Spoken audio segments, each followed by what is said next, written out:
And from what we've gathered so far, the likelihood is that you have illegal miners toying with explosives around this place. This is quite unfortunate. At this stage, is just to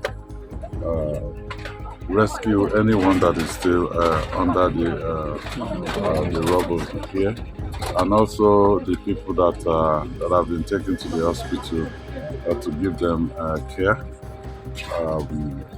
and also some of the people who have their houses destroyed, provide temporary accommodation for them. Uh, the affected families,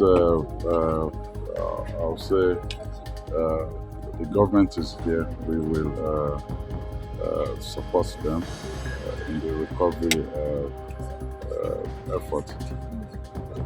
But most importantly, we will react appropriately to this incident. It's just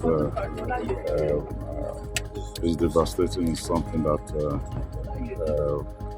it's difficult to wrap one's head around this.